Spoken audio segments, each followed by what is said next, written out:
Bonjour à tous, on poursuit avec la deuxième Mishnah du quatrième Pérek. À la suite de ce que nous avons vu dans la première Mishnah, nous allons reprendre le sujet, reprendre ce que nous avons vu.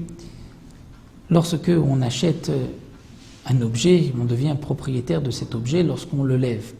On ne devient pas propriétaire lorsqu'on paye. Le fait de recevoir l'argent ne nous permet pas encore d'avoir vendu. Nous allons le voir tout de suite dans la Mishnah. La Mishnah nous dit Ketzad, comment Masha Chaimenu Perot velo Natan Lom Maot. C'est-à-dire que Réhouven veut acheter des fruits de chez Shimon. Réhouven a pris les fruits, il les a tirés, il les a levés, mais il n'a pas encore donné l'argent. Eno Yachol Larzorbu, il ne peut plus revenir en arrière. Si Shimon ne veut pas reprendre ses fruits, il n'est pas obligé, les fruits ont été vendus à Réhouven. Dès que Réhouven a levé les fruits, il devient propriétaire de ses fruits. Il n'a pas encore payé, il a une dette vis-à-vis de Shimon. Mais dans le cas inverse, Natan lo ma'ot, velo masha chaimenu perot, Réhouven a donné à Shimon l'argent, il a payé, mais il n'a pas encore pris les fruits. Eh bien dans ce cas-là, Yachol Larzorbo.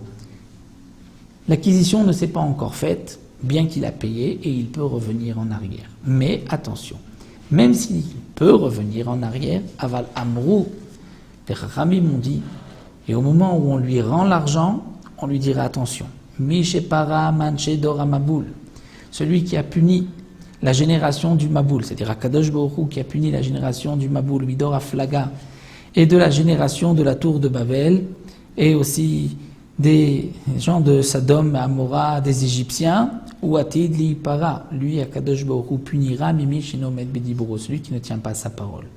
Puisque tu as payé, tu voulais acheter, c'est vrai que tu n'as pas encore acquis, puisque le kinyan se fait en prenant le fruit, non pas en payant, malgré tout, tu as le droit de revenir en arrière, mais tu reçois cette malédiction de Mishepara, puisque tu ne tiens pas ta parole.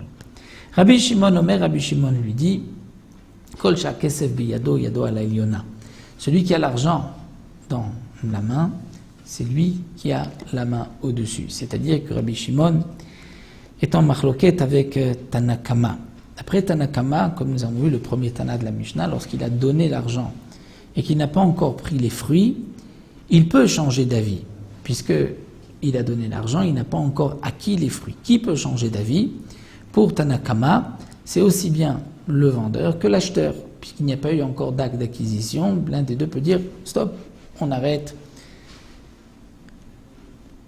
je te rends ou tu me rends l'argent et on annule la vente. » Rabbi Shimon vient dire non. Parfois, celui qui a l'argent dans les mains, c'est-à-dire le mocher, c'est lui qui a la main en haut. C'est lui qui peut décider si il veut annuler la vente ou pas. C'est-à-dire que dans le cas où le vendeur a reçu l'argent, si lui veut annuler la vente, il peut le faire, mais s'il veut maintenir la vente, il peut maintenir cette vente-là. Pourquoi? Alors comme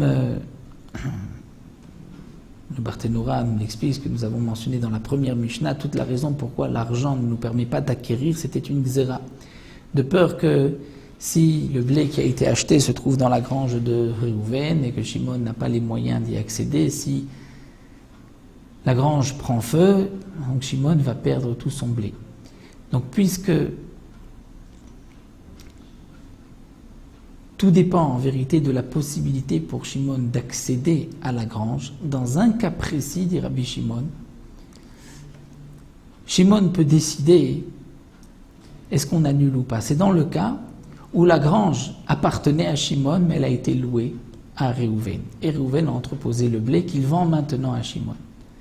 Donc là, on ne pourra pas dire, mais peut-être que la grange va prendre feu et que Shimon ne pourra pas venir éteindre le feu, étant donné que c'est lui le propriétaire, il a juste loué, il pourra venir éteindre le feu. Donc dans ce cas-là précisément, dit Rabbi Shimon, si Shimon dit « je veux maintenir la vente », il pourra, puisque toute la takana a été faite en vérité pour lui, donc il pourra maintenir la vente s'il a reçu l'argent. Donc nous avons une machloquette dans un cas très précis. Donc comme nous avons vu, on veut acheter des fruits.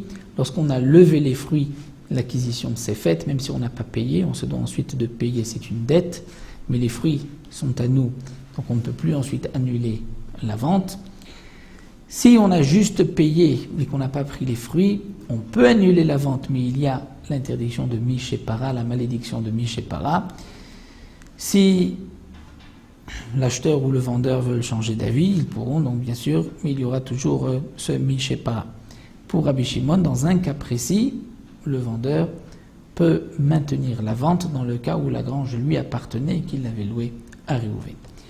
Voici donc pour cette deuxième Mishnah. En troisième Mishnah, on verra un nouveau sujet qui est le sujet de Hona'a, lorsqu'on trompe son client, l'acheteur ou le vendeur, lorsque ça a été vendu plus cher ou moins cher. Ça, nous le verrons Bezrat Hashem dans les Mishnayot qui suivent.